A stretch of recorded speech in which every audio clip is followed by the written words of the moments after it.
大家好，我叫刘俊，来自哔哩哔哩发明纵横。然后本次分享的主题是 Webcodecs 开启 Web 音视频芯片端。就是 Webcodecs 是什么？然后先介绍 Webcodecs 的，就是 Web 音视频的现状，也是 Webcodecs 诞生的背景。第二章 Webcodecs 能做什么？介绍 Webcodecs 能构建哪些技术能力，然后分析探讨 Webcodecs 的应用场景。最后介绍 Webcodecs 的优势以及当前用 Webcodecs 可能存在的限制。那 Webcodecs 是什么？回答这个问题前，需要先介绍一下 Webcodecs Web 音视频存在哪些问题。音视频在 Web 平台的应用已经非常广泛了，我们经常会在网页中浏览视频、听音乐、参加远程会议等等。这些功能都是基于已有的 Web API 来实现。最常见的有视频播放的 MSE、音频处理 Web Audio、视频都是 Media Recorder 和视频媒体 WebRTC 等等。但是以前的 API 都存在一些难以克服的障碍。MSE 用于视频播放，但是它是无法控制那个解码过程缓冲区的，所以它无法用于电池场景。因为它支持的视频格式也非常有限。Web Audio 它是不支持那个匀速的数据加载，所以它是要先把那个整个音频文件生下来，然后再一次性解码的，整个过程它可能耗时很长。因为那个 Web Audio 它其实是不支持那个编码能力的，所以在之前的 Webcodecs 之前 ，Web 平台其实是缺失的一个音频编码能力的。那个 Media Recorder 它其实是可以在浏览器中录制并导出视频，但是它也是，但它那个不支持快速编码的，就假设是做了一个10分钟的动画我们要把这个动画导成一个视频，那么就必须要等待视频。因为它也是不支持缓冲区的，所以同样无法应用于电池场景。看起来这个 Media Recorder 它可以在浏览器中生成视频，但实际上它的一个应用是非常有限。WebRTC 只是一个完整的一个电池的音视频那个方案，但是它跟 Media Recorder 一样，它是无法控制它底层不透明且无法控制细节。不好意思，这个我也不知道这边为什么它有点样式错乱，那样式大家去略过了，好吧？然后我们继续了，因为没对齐。好了，那总结来说 ，Web 音视频存在的一些总结来说 ，Web 音视频存在的问题就是它目前的 Web API 它都是简单然后够用的，但是它是无法高效且精细的控制这个音视频数据的。因为这些 API 它都是跟那个特定的场景高度绑定的，就是难以进行扩展。问题的根源就是在于我们是无法去直接访问编辑码器的，所有的 API 它都隐藏了编辑码的细节。那 Web 开发者在第二个场景就被迫使用了 Web 整理方案去实现编辑码的能力。典型的方案就是把tag 编译成 Web 整理。本来其实是在 Web 只是使用 Web 整理在浏览器中实现了一个编辑码能力，但是让它仍然存在一系列的问题主要是因为性能问题，它极大限制它应用场景。那这个曲线方案难以规模推广，另外它还会增加那个功耗以及额外的广告开销。好强的回音是吗？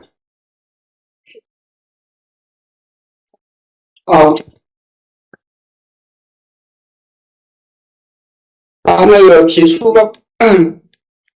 Webcodecs 是为了系统性解决那个以前 Web 音视频存在的诸多问题。它设定目标包括第一个流式传输，就是对远程或本地的资源进行一个流式的输出，就在上传下载的同时可以进行那个编辑码，然后尽量减少那个时间消耗和内存的占用。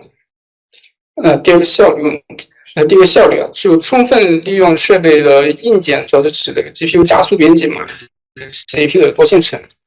第三个组合性，则是与其他的 Web API 可以配合良好。效率则是可恢复性，则是能捕获那个编辑码异常并恢复工作。那在之前的 Web API 它是无法捕获的编辑码异常的，如果碰到异常，它就会停止运行。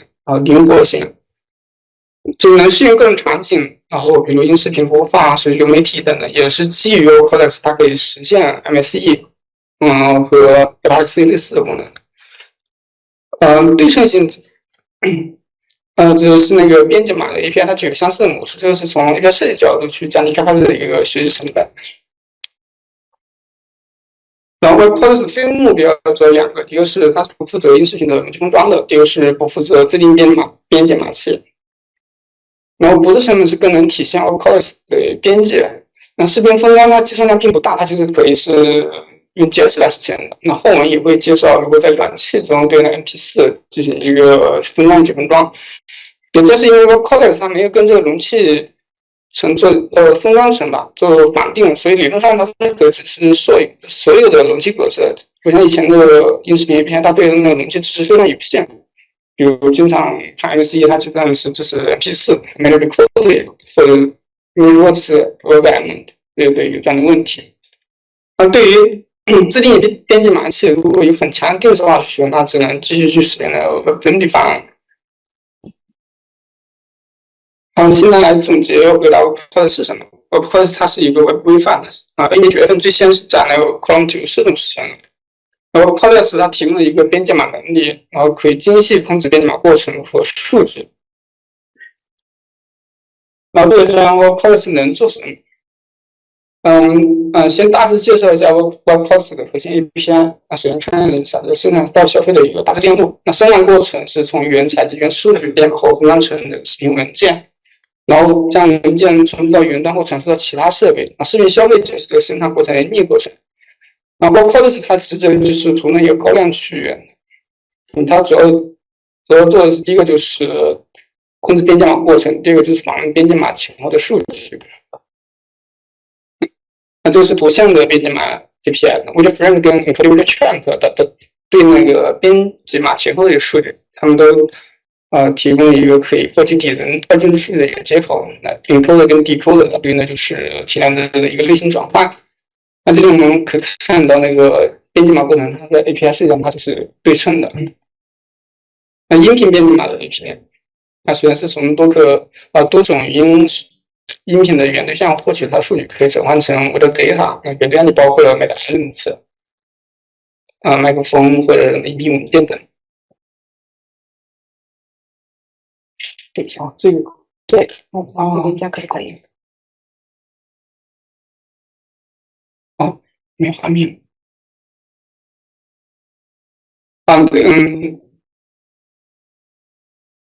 松了。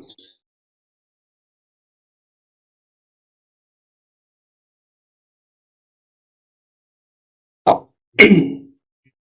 然后它那个 Audio Data 跟 EncodingWidChunk 对应的其实就是那个音频编解码前后的数据，同样使用的那个Audio Encoding 就Decoder进行一个类型转换。那高亮区它其实跟那个前面的图像 API 它其实非常的相似的，所以说图像编解码它跟那个音频编解码也是一个对称的。另外音频处理也可以跟以前的那个 Web Audio 进行配合。那 Web Audio 它其实已经包含了许多音频处理相关的一些接口。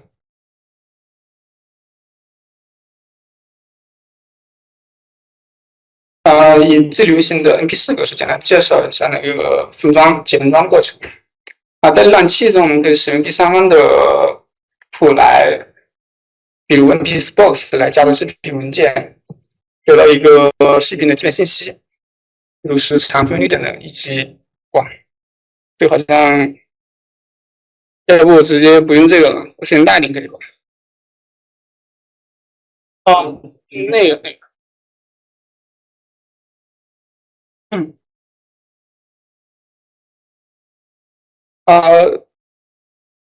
那是对，这视频的一个基本信息以及音视频的一个3个对象。声音大一点的。这个好像没声音是吧？直接按一下。那3个对象跟这 Webcodex 的一个 EncodingWidChunk 基本上就是一一对应的。那这个过程反过来，它其实就是一个数据封装的一个过程，封装成 MP4 文件。然后它整个链路，图像的 API 它其实就这几个。那 WidFrame 是所有的原始图像的一个抽象，外平台所有的图像相关的类型，它都可以最终转换成 video frame。Encrypt video chunk 它所有的就是那个编辑码是输出数据的一个抽象，新或者是有对应的容器格式去定义的。那音频 API 跟这个实际上是对称的，所以 Webqualys 它包含的 API 其实非常少，也相对简单。然后主要的难点还是在于那个音视频的背景知识比较庞杂。然后 Webqualys 它补齐了 Web 平台缺失的一个编解码能力，打通了从生产到消费的整个链路。那 Webqualys 它不涉及的部分主要包括音视频的数据的采集与渲染，然后分段与解分装、网络传输和编辑存储。那这些能力单独是由其他的 API 提供的。那 Web 平台它底层能力其实已经非常丰富了。那除了 Webqualys 编辑码之外，还有 Web Audio 处理那个音频数据。OPFS 读写本地文件 ，GPU 和 WebGL 加 Canvas 进行一个图像处理。Web Audio Web Worker 加那个 WebAssembly 就实现一个密信计算。Web Transport 的运用了电池的移动性。那基于这些底层的 API， 它其实可以实现许多那个音视频的一个技术能力，比如裁剪录制，然后合成、转场动画等等。因为音视频它涉及的Web API 非常多，所以有制作这样一个图谱，这是它们之间的一个交互关系可以帮助一个初学者入门。那这张图它能分析出音视频的数据从哪里来，到哪里去。那数据类型之间是如何转换的？那时间关系，那这里就不展开。那感兴趣的同学可以扫描右边的 O。在最后的PPT 结尾我们也会提供链接。然后接下来用几个 demo 来演示 Webqualys 能力了。之前先介绍一下个人开源的一个 WebA 项目，它基于 Webqualys 提供简易 API 在软器中来编辑音视频。因为 Webqualys 它是一个相对底层的 API， 那简单的功能可能也需要写非常多的一个辅助代码，所以可以借助 WebA 封装的工具来快速实现目标功能。然后第一个 demo 是一个可控的节目播放。就是换了个电脑，大家看我是混了一下。这个因为是可控的一个节目播放的一个 demo， 它看起来是一个最基础的一个声音播放，它可以 seek 播放暂停的。但实际上它是一个Webqualys 加 Canvas 加 Web Audio 来实现的。它的价值就是那个MCE 它是和那个 Video 把平衡的，比如那个根据设定压力支持一个 PS。节目异常是自动恢复、主动播放、超快速播放，因此大控制的。那当 MCE 不满足诉求时来视觉Webqualys的一个范围实现。那这个一个视频剪辑的一个 demo。它也是一个基本的剪辑软件的功能，平台定义发现工具它的一个位置、应用位置。还有控制那个视频的一个偏移和浏览播放。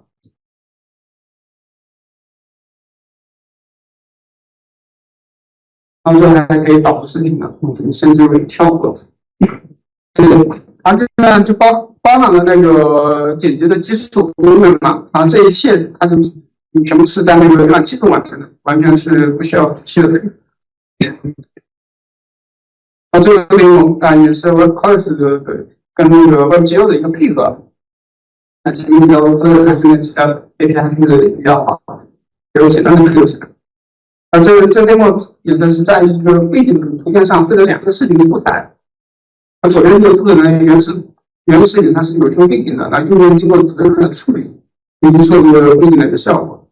这视频的一个阿尔法通道问题，基本上是在浏览器中是比较那个处理起来是比较麻烦的，但 Webqualys 它其实也不是阿尔法通道，但是它可以通过这个 WebGL 来移植背景实现这个透明的一个效果。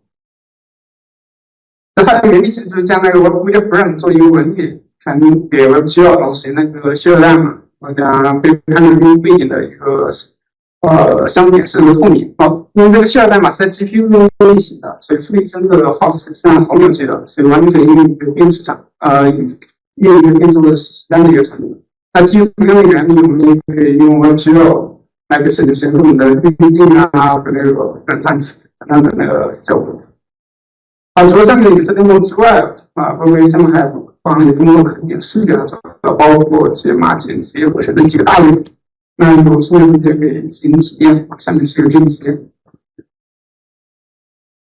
然后他们总结回答 WordPress 能做什么啊？从微观角度来讲，它其实就提供两个功能，一个是控制一个编辑码或者第二个把编辑码成为副本。然后从宏观来看的话，基于这两个能力，我们终于可以在 Web 平台就完全在 Web 平台实现编辑和生产视频。然后WordPress 的应用场景。前面介绍了 JSON API 可以构建基础能力，然后基于这些基础能力可以构建许多的音视频相关产品，比如那个音视频解决软件，或者是更强的一个音视频播放器，或者是播例子等等。总结为3个应用方向：视频传播、视频消费和视频工具。前面介绍 WordPress 它普及了 Web 平台的一个应用，可以把那个从视频生产到消费者的用户，特别是视频生产环节。因为之前是缺少这个编辑码能力，所以外观的视频渲染相对少数。这个也没有，因为现在的视频创作它其实都是强烈的服务器使用，所以这个领域的说是层面到低。然后音视频消费领域，它其实外部非常在外部非常成熟的，但说不上我们 WordPress 可以对现人进行增强。那还有一个是，还有一些简单高定的工具是可以用这个 WordPress 来实现成本和体验的统一。现在是3个方向分享 WordPress 的应用案例。那国外有一个产品主打是多人写无声剪辑，非常符合对未来经济公司的一个期待。有多个用户，他通过一个 URL 链接就可以快速的定位写作状态实时的预览的一个效果，并不是非常非常满意的。包括本身呢，极大降低了一个用户的使用门槛，大量写入的，也对生产效率、质量会有质的提升。那这是我个人基于 Web 项目的一个视频教程制作工具的一个原型。它包含了教程制作工具的一些基础功能嘛，它可以添加添加这个分享者分享屏幕，还可以调整出来这个程序顺序，也可以控制那个素材的一个位置。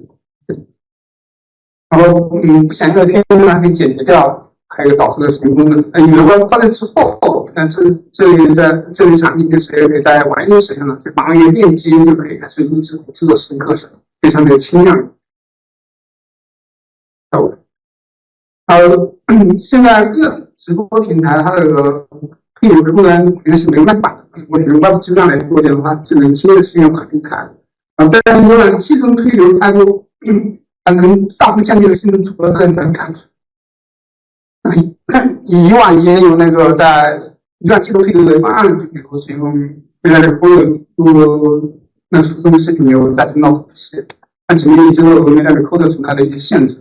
它只能是输出那个Web版的，所以一般来说需要负责人做一层那个转动量的配合，另外它们只是在流面插入一些 SDSC， 所以无法使用整个产品的各种互动功能。那总是因为各种限制，网页推流它不能实现的非常精良，然后快手上补齐了它的底层的能力诉求，去了在上层构建了丰富产品的一个条件。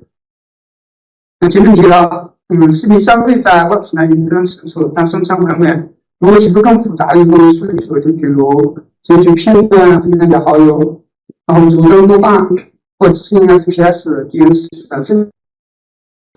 当然，在视频播放场景，基于 Web Codecs 确实可以实现比 MSE 更灵活的控制能力。Web Codecs 加 Web Transport 也能实现低延迟视频通信，在对延迟要求苛刻的场景，可能会运用潜力，比如云游戏、会议、安防，但需要付出一些额外的开发成本。这是 Web Codecs 在视频消费领域潜在的应用方向。在日常工作生活中，我们偶尔会需要对视频进行简单的处理，比如加水印、加 logo、配字幕、配音乐等等。对于专业用户，只需要去找一个 fmpeg 命令，而对于非专业用户，一个网页链接肯定是最便捷的方式。市面上有蛮多这种面向非专业用户的小工具，以往这些视频处理都是在服务器上运行的，现在可以转移到浏览器中，极大的节约成本，而且还能免去上传下载的漫长等待，在处理过程中能轻易实现实时预览，提供更好的用户体验。第4章 Web Codecs 的优势与限制。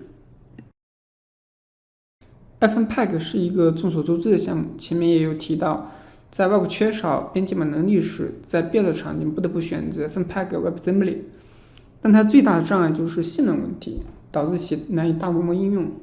主要因为它不能使用硬件加速，所以编辑码非常的慢。我们测试过简单的视频编码场景 ，Web Codex 是 FNPack WebAssembly 的20倍。另外 ，Web Codex 也更容易与其他的 Web API 集成，比如流式数据加载，在上传下载的同时进行编辑码，以节省时间和内容占用。前面也介绍了 Web Codex 跟 WebGL 的配合，这是 FNPack WebAssembly 所不支持的。Web Codex 的真正优势在于 Web 平台的便捷性、跨平台和迭代效率，只需要一个 URL 就能快速体验服务，这是其他平台难以企及的便捷性。近些年 Electron 仅凭借跨平台迭代效率就在桌面领域大放异彩，再加上底层能力越来越完善，也具备构建大型专业软件的条件，相信 Web Codex 也能凭借 Web 平台的价值获得更大的应用空间。Web Codex 的限制主要有2个，第一个，生态不够丰富，你可能找不到能直接解决问题的工具，这是所有新技术都会面临的挑战，也是需要我们去努力的。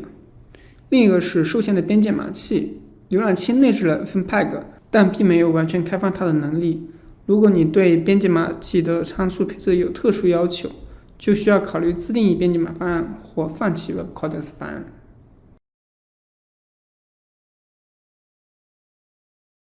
到现在，我们已经了解了 Web Codex 的背景和能力、优势与限制。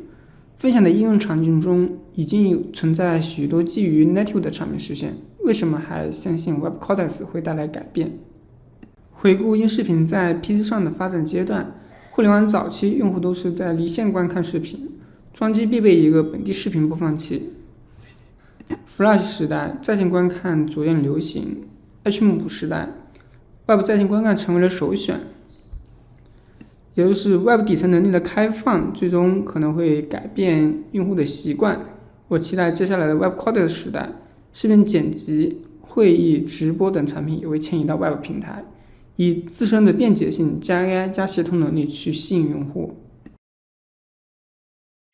最后，期望 Web Codex 成为 Web 平台音视频处理的基础。